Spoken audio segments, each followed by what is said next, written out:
Hi friends, welcome back to our shocks designer YouTube channel. ಇನ್ನು ನನ್ನ ಚಾನೆಲ್ನ ಯಾರು ಸಬ್ಸ್ಕ್ರೈಬ್ ಮಾಡ್ಕೊಂಡಿಲ್ವೋ ಸಬ್ಸ್ಕ್ರೈಬ್ ಮಾಡ್ಕೊಳ್ಳಿ ಅಂತ ಹೇಳ್ತಾ ಇವತ್ತಿನ ವಿಡಿಯೋನ ಸ್ಟಾರ್ಟ್ ಮಾಡ್ತಾ ಇದ್ದೀನಿ. ಬನ್ನಿ. ಈ ಡಿಸೈನ್ಗಾಗಿ ನಾನು 2 ಕಲರ್ ಸಿಲ್ಕ್ ಥ್ರೆಡ್ಸ್ 2 ಟೈಪ್ಸಲ್ಲಿ ಬೀಡ್ಸ್ ತೊಗೊಂಡಿದ್ದೀನಿ.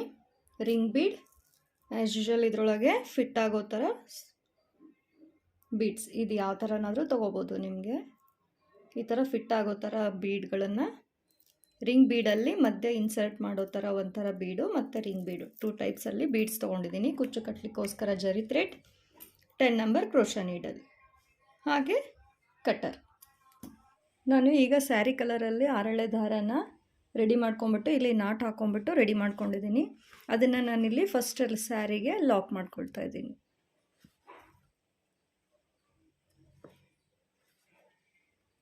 ಲಾಕ್ ಮಾಡ್ಕೊಂಬಿಟ್ಟು ಇಲ್ಲಿ 2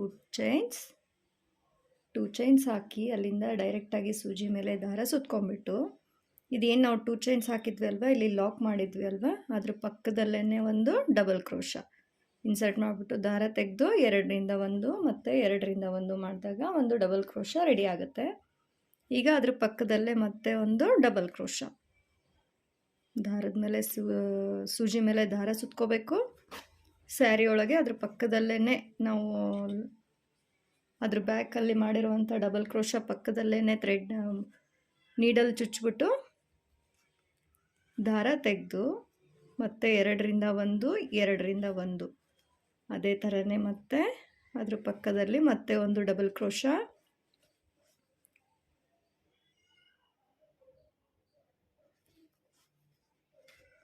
ಇದೇ ಥರನೇ 8 ಡಬಲ್ ಕ್ರೋಶಾಗಳನ್ನು ನಾನು ಮಾಡ್ಕೊಳ್ತಾ ಇದ್ದೀನಿ.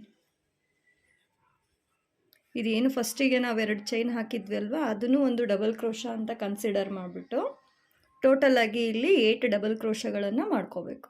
ನಾನು ಈಗ 8 ಡಬಲ್ ಕ್ರೋಶಾಗಳನ್ನು ಕಂಬಗಳನ್ನು ರೆಡಿ ಮಾಡ್ಕೊಂಡಿದ್ದೀನಿ. ಈಗ ನಾನು ಇಲ್ಲಿ ಬೀಡನ್ನು ಇನ್ಸರ್ಟ್ ಮಾಡ್ತಾ ಇದ್ದೀನಿ. ಇದು ದಾರ ಮೇಲೆ ಮಾಡಿ ನೋಡ್ತಾ ಇರ್ಬೋದು. ಈ ಥರ ದಾರ ಮೇಲೆ ಮಾಡ್ಕೊಂಡ್ಬಿಟ್ಟು ಈ ಥರ ರಿಂಗ್ ಬೀಡ್ ಮಧ್ಯ ಸ್ಮಾಲ್ ಬೀಡ್, ಅದೇನು ರೌಂಡ್ ಬೀಡ್ ತೊಗೊಂಡಿದ್ವಿ ಅಲ್ವಾ ನಾವು, ಆ ಬೀಡನ್ನು ತೊಗೊಂಡ್ಬಿಟ್ಟು ಎರಡನ್ನೂ ಸೇರಿಸಿ ಈ ಥರ ಥ್ರೆಡ್ಗೆ ಇನ್ಸರ್ಟ್ ಮಾಡ್ಕೋಬೇಕು.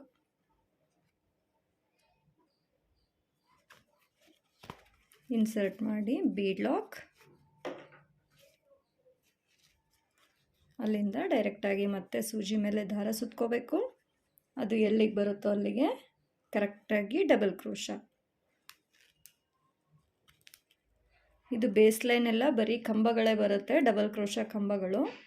ಎಲ್ಲೂ ಲಾಕ್ ಮಾಡ್ಕೋಬಾರ್ದು, ಎಲ್ಲ ಕಡೆಯೂ ಡಬಲ್ ಕ್ರೋಶಾಗಳನ್ನೇ ಮಾಡಿಕೊಂಡು ಬೇಸ್ ಲೈನನ್ನು ಕಂಪ್ಲೀಟ್ ಮಾಡ್ಕೋಬೇಕು. ಮತ್ತು ಇಲ್ಲಿ 8 ಡಬಲ್ ಕ್ರೋಶಾ ಕಂಬಗಳನ್ನು ರೆಡಿ ಮಾಡ್ಕೊಳ್ತಾ ಇದ್ದೀನಿ.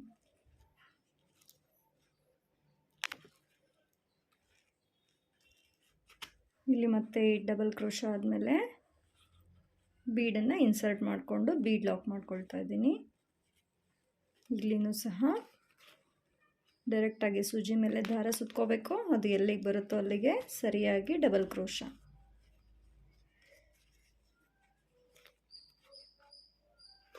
ಅದೇ ಥರನೇ ಮತ್ತೆ 8 ಡಬಲ್ ಕ್ರೋಶಾಗಳನ್ನು ಮಾಡ್ಕೊಳ್ತೀನಿ. ಈ ಬೀಡ್ಗಳು ಬಂದಿರೋ ಕಡೆ ಎಲ್ಲ ಆರ್ಚಸ್ ಬರುತ್ತೆ, ಈ ಬೀಡ್ ಸುತ್ತಲೂ ಆರ್ಚಸ್ ಬರುತ್ತೆ. ಇಲ್ಲಿ ಏನು 4 ಚೈನ್ಸ್ ಹಾಕಿದ್ವಿ ಅಲ್ವಾ ನಾವು, ಈ ಪ್ಲೇಸಲ್ಲಿ ಕುಚ್ಚುಗಳು ಬರುತ್ತೆ. ಇದೇ ಬೇಸ್ ಲೈನ್. ಇದರಲ್ಲಿ ಇದನ್ನು ಕಂಪ್ಲೀಟ್ ಮಾಡಿಬಿಟ್ಟು ಯಾವ ಥರ ಕಾಣುತ್ತೆ ನಿಮಗೆ, ನೆಕ್ಸ್ಟ್ ಸ್ಟೆಪ್ ಯಾವ ಥರ ಹಾಕೋದು ಅನ್ನೋದನ್ನು ತೋರಿಸ್ತೀನಿ. ಇಲ್ಲಿ ಮತ್ತೆ 8 ಡಬಲ್ ಕ್ರೋಶಾ ಆದಮೇಲೆ ಬೀಡನ್ನು ಇನ್ಸರ್ಟ್ ಮಾಡಿಕೊಂಡು ಬೀಡ್ ಲಾಕ್ ಮಾಡ್ಕೊಳ್ತಾ ಇದ್ದೀನಿ. ಇಲ್ಲಿನೂ ಸಹ ಡೈರೆಕ್ಟಾಗಿ ಸೂಜಿ ಮೇಲೆ ದಾರ ಸುತ್ಕೋಬೇಕು. ಅದು ಎಲ್ಲಿಗೆ ಬರುತ್ತೋ ಅಲ್ಲಿಗೆ ಸರಿಯಾಗಿ ಡಬಲ್ ಕ್ರೋಶಾ.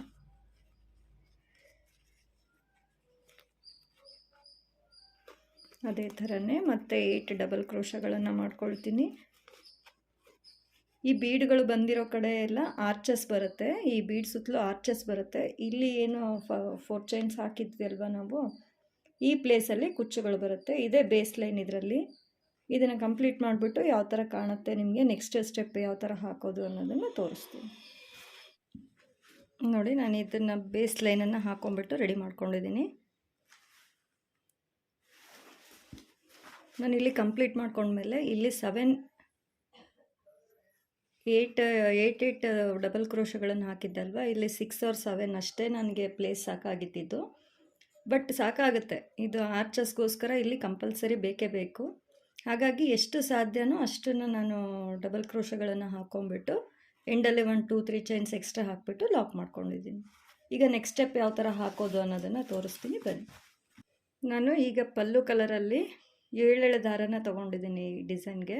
ಒಂದು ಸ್ವಲ್ಪ ಸ್ಟಿಫಾಗಿ ಬರಲಿ ಅನ್ನೋದಕ್ಕೋಸ್ಕರ ನಾನು 7 ದಾರನ ರೆಡಿ ಮಾಡ್ಕೊಂಡಿದ್ದೀನಿ.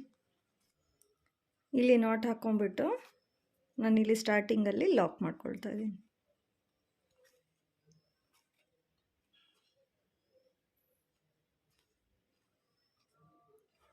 ಲಾಕ್ ಮಾಡಿಕೊಂಡು 1 2 ಚೈನ್ಸ್,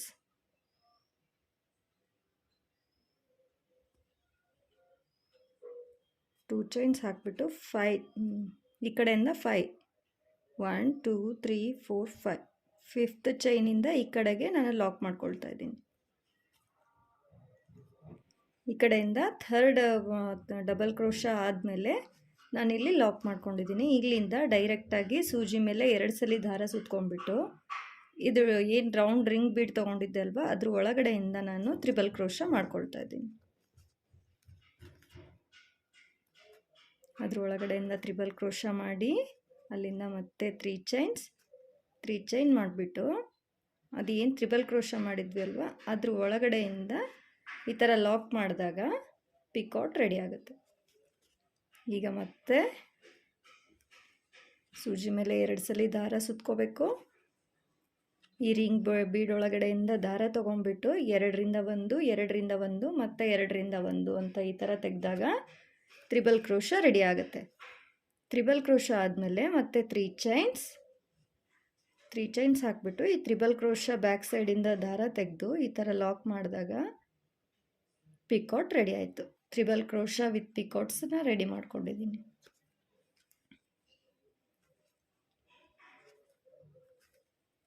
ಇದೇ ಥರನೇ triple crochet with picot.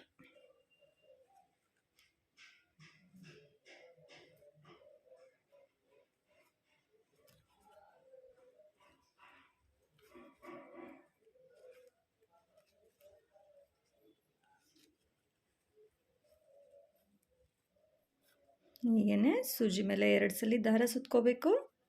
Bead back ಸೈಡಿಂದ ದಾರ ತೆಗೆದು 2ರಿಂದ 1 2ರಿಂದ 1 ಮತ್ತು 2ರಿಂದ 1 ಮಾಡಿಕೊಂಡಾಗ ತ್ರಿಬಲ್ ಕ್ರೋಶ ರೆಡಿ ಆಯಿತು. ಮತ್ತು 3 ಚೈನ್ಸ್ ತ್ರಿಬಲ್ ಕ್ರೋಶ ಮಾಡಿದ್ವಿ ಅಲ್ವಾ, ಅದ್ರ ಬ್ಯಾಕ್ ಸೈಡಿಂದ ದಾರ ತೆಗೆದು ಇಲ್ಲಿ ಲಾಕ್ ಮಾಡಿದಾಗ triple crochet with picot ready ಆಯಿತು.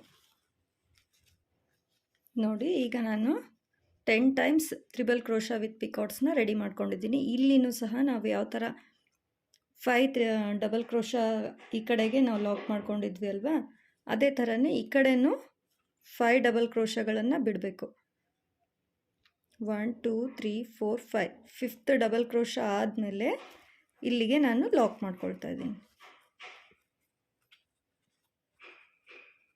ಇಷ್ಟನ್ನು ಸ್ಕಿಪ್ ಮಾಡಿಬಿಟ್ಟು ಇಲ್ಲಿ 5th ಡಬಲ್ ಕ್ರೋಶ ಆದಮೇಲೆ ನಾನು ಅಲ್ಲಿಗೆ ಲಾಕ್ ಮಾಡ್ಕೊಳ್ತಾ ಇದ್ದೀನಿ. ನೋಡಿ, ಈ ಥರ ಆರ್ಚ್ ರೆಡಿ ಆಗುತ್ತೆ. ಈಗ ಒಂದು ಆರ್ಚಿಗೆ ನಾನು 10 ತ್ರಿಬಲ್ ಕ್ರೋಶ ವಿತ್ ಪಿಕಾಟ್ಸ್ನ ರೆಡಿ ಮಾಡ್ಕೊಂಡಿದ್ದೀನಿ.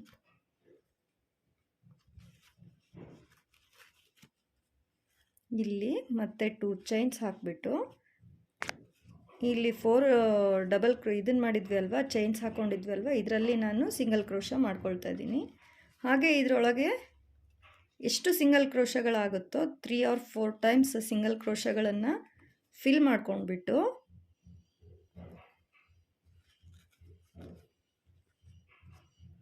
ಇಲ್ಲಿಂದ ಮತ್ತೆ 2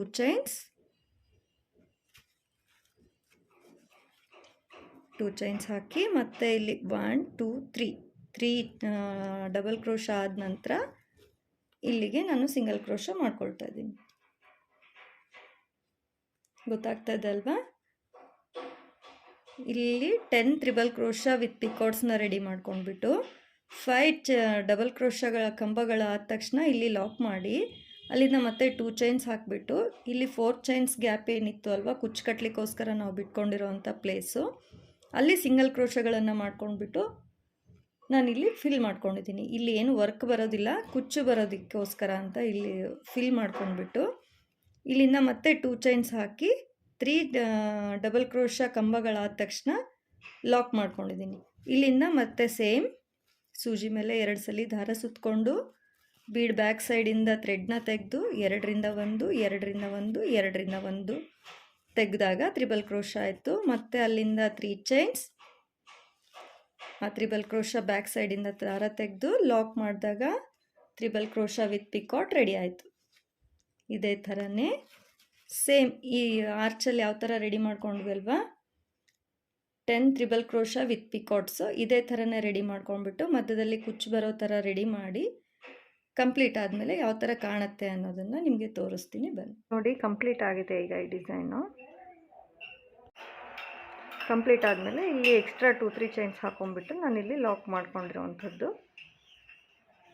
ನಾನು ಇದಕ್ಕೆ ಕಾಪರ್ ಕಲರ್ ಸೀರೆ ಇರೋದ್ರಿಂದ ಕಾಪರ್ ಕಲರ್ ಥ್ರೆಡ್ಡಿಂದನೇ 150 ಎಳೆ ದಾರನ ತೊಗೊಂಡ್ಬಿಟ್ಟು ನಾನು ಕುಚ್ಚುಗಳನ್ನು ಹಾಕ್ಕೊಂಡು ರೆಡಿ ಮಾಡ್ಕೊಂಡಿರೋವಂಥದ್ದು. ಇಲ್ಲಿ ಆರ್ಚಿಗಳ ಮಧ್ಯದಲ್ಲಿ ಈ ಪೋರ್ಷನ್ನಲ್ಲಿ ನಾವು ಸ್ಟೋನ್ ಲೇಸ್ಗಳನ್ನು ಹಾಕ್ಕೊಂಡ್ರೆ ಇನ್ನೂ ಬ್ರೈಡಲ್ ಲುಕ್ ಬರುತ್ತೆ. ಬಟ್ ನನಗೆ ಕಸ್ಟಮರ್ ಇಷ್ಟೇ ಸಾಕು ಅಂತ ಹೇಳಿರೋದ್ರಿಂದ ನಾನು ಇಷ್ಟನ್ನೇ ಹಾಕಿ ರೆಡಿ ಮಾಡ್ಕೊಂಡಿರೋವಂಥದ್ದು. ನೋಡಿ ಫ್ರೆಂಡ್ಸ್, ಇದು ಕಂಪ್ಲೀಟ್ ಆದಮೇಲೆ ಈ ಥರ ಕಾಣ್ತಾ ಇದೆ ಡಿಸೈನು.